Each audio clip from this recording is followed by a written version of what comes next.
Assalamualaikum warahmatullahi wabarakatuh. Perkenalkan kami dari kelompok 11. Pada kesempatan kali ini kami akan mempresentasikan mengenai materi sudut antara garis dan bidang. Nah, sebelum masuk ke materinya, izinkan kami untuk memperkenalkan diri terlebih dahulu. Saya Rosita Catur Hermawan dan rekan saya Lintang Ayuza Kamil.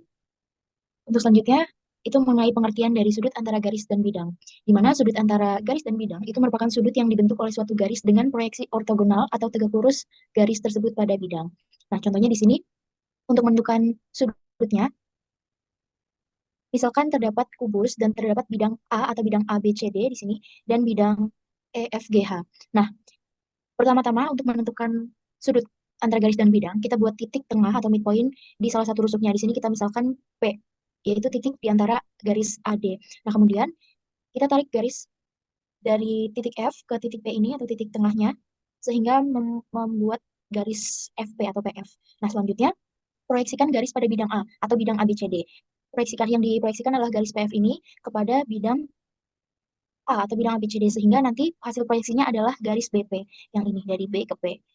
Kenapa hasil proyeksi garisnya dari B ke P? Karena bidang A ini tegak lurus dengan si BF ini. Sehingga nanti sudut yang terbentuk, sudut antara garis dan bidang yang terbentuk adalah si BPF ini. Nah, itu merupakan pengertian sudut antara garis dan bidang. Untuk selanjutnya akan ada pembahasan contoh soal yang akan dijelaskan oleh rekan saya. Terima kasih. Oke, baik, selanjutnya mengenai contoh soal.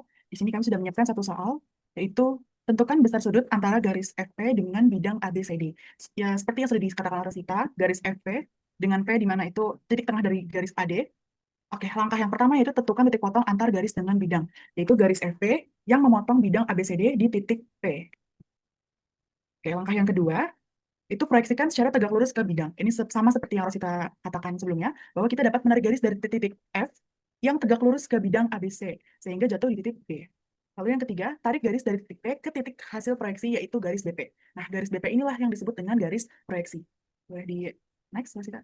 Oke, itu terdapat itu kelihatannya garisnya garis BP itu merupakan garis proyeksi. Maka, terbentuklah segitiga FPB yang siku-siku di titik B, lalu sudut yang dibentuk oleh antara garis FP dan garis BP yaitu sudut FPB. Boleh di next, Rosita?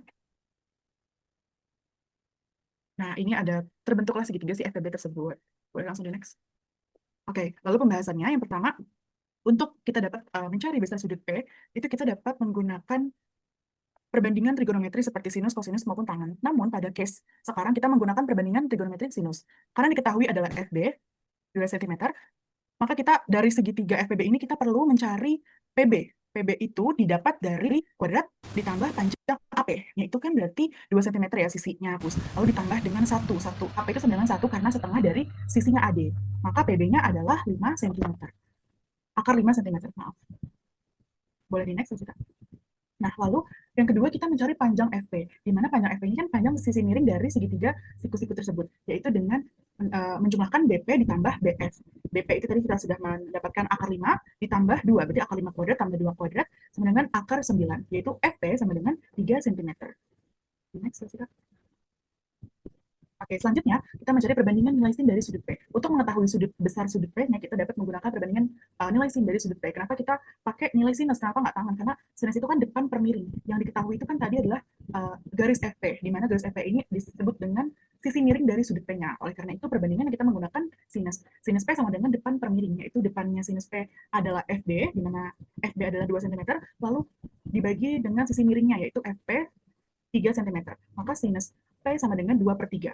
Nah, untuk mendapatkan besar sudut P-nya, kita dapat meninverskan nilai sin-nya. Jadi, sin 2 per 3 itu hasilnya adalah kurang lebih 41,81 derajat. Boleh di next? Oke, baik. Jadi, besar sudut antara garis FP dengan bidang ABCD adalah 41,81. Nah, selanjutnya di sini kita sudah mengecek menggunakan aplikasi GeoGebra bahwa betul ya, besar sudut P dari garis FP dengan bidang ABCD adalah 41,81 derajat. Baik, sekian dari saya kembalikan kepada Rosita. Ya baik, itu dia pembahasan mengenai sudut antara garis dan bidang. Jadi kesimpulannya sudut antara garis dan bidang itu terbentuk dari garis yang menembus suatu bidang atau yang garis FP ini, PF, dan antara garis PF ini dan proyeksinya, proyeksi garis tersebut yaitu garis PB. Seperti itu. Mungkin cukup sekian pembahasan dari kami. Kurang lebihnya mohon maaf. Terima kasih. Wassalamualaikum warahmatullahi wabarakatuh.